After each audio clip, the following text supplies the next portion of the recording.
আসসালামু আলাইকুম প্রিয় আর্জেন্টিনা ফুটবল ফ্যান্স। আর্জেন্টিনা বিষয়ে কন্টেন্ট বানাতে গিয়ে একটা ব্যাপার অনেক বেশি করে চোখে পড়েছে, যেটা নিয়ে শুধুমাত্র আমাদের মনের মধ্যে নয়, বরঞ্চ বছরের পর বছর আর্জেন্টাইন কোচদের মনের মধ্যে ধোঁয়াশা ছিল। সেটা হচ্ছে পাউলো দিবালার প্লেইং পজিশন কি।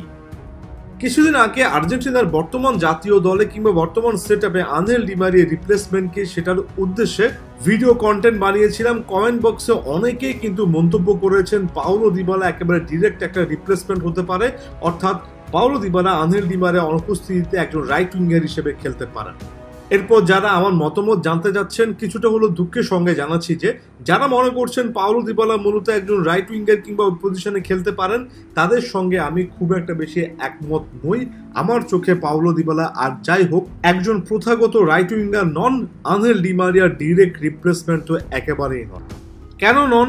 একেবারে সিম্পল এবং ক্লিয়ার কাট উত্তর, পাউলো দিবালা তার ক্যারিয়ারের বড় অংশ জুড়ে আসলে রাইট উইঙ্গার হিসেবে খেলেননি। তিনি এমন একজন ফরওয়ার্ড যিনি কিনা রাইট সাইড থেকে খেলা শুরু করেন, আস্তে আস্তে সেন্ট্রাল রোলটা প্লে করেন।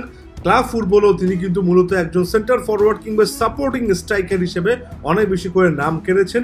এই মুহূর্তে পজিশন প্লেডের যে ছবিটা দেখতে পাচ্ছেন এই কারেন্ট সিজনে তিনি কিন্তু একজন সাপোর্টিং স্ট্রাইকার অর্থাৎ সেকেন্ড স্ট্রাইকার হিসেবে মূল স্ট্রাইকারের পেছনে জায়গাটুকু বেশি করে ইউজ করেছেন, অর্থাৎ সেন্ট্রাল রোলটা বেশি করে প্লে করেছেন।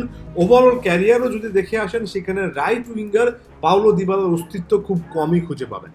So Paulo Dybala Angel Di মারিয়ার কোনো ধরনের স্টেট একেবারে সোয়াপ কিংবা রিপ্লেসমেন্ট অন্তত আমার চোখে নন। তাহলে পাউলো দিবালা কার একেবারে স্টেট রিপ্লেসমেন্ট হতে পারেন? দিবালা নিজেও এই সম্পর্কে আগে কথা বলেছেন, আউট অফ কনটেক্সটে নিয়ে গিয়ে তার এই মন্তব্যকে অনেকে নানাভাবে ব্যাখ্যা করেছেন।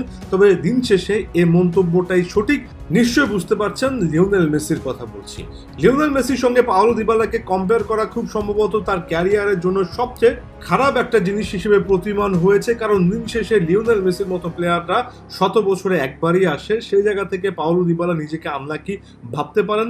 লিওনেল মেসি স্টাইলে ফুটবল খেলেন দেখে বারবার লিও মেসির সঙ্গে কম্পেয়ার করা হয়েছে, এবং একটা সময় পাউলো দিবালা 2017 দেশে স্বীকারও করেছেন যে লিওনেল মেসি এবং তিনি একই একাদশে খেলাটা কঠিন, কারণ দুজনেই একই রকমের প্রোফাইল বিয়ার করেন, দুজনেই মাঠের মধ্যে একই রকমের এরিয়া কিংবা একই রকমের রোল প্লে করতে চান।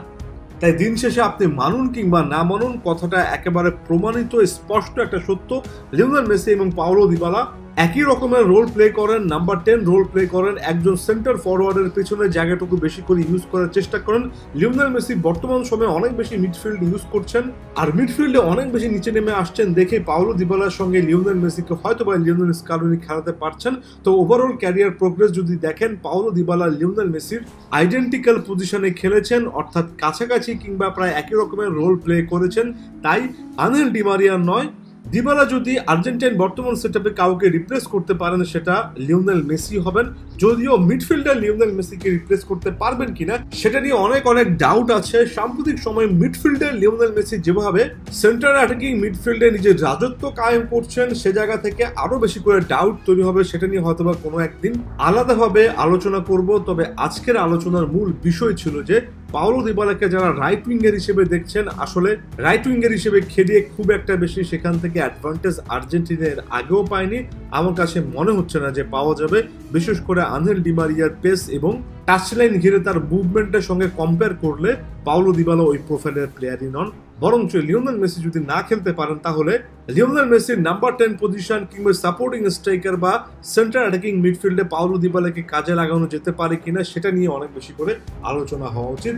আজকের এই ভিডিওতে আশা করছি কতগুলো কনফিউশন আপনাদের চলে যাবে। এ ধরনের ভিডিও আরো অনেক পেতে অবশ্যই ফুটবল ফ্যাগের সঙ্গেই থাকবেন। ভিডিওগুলোতে লাইক এবং কমেন্ট করুন।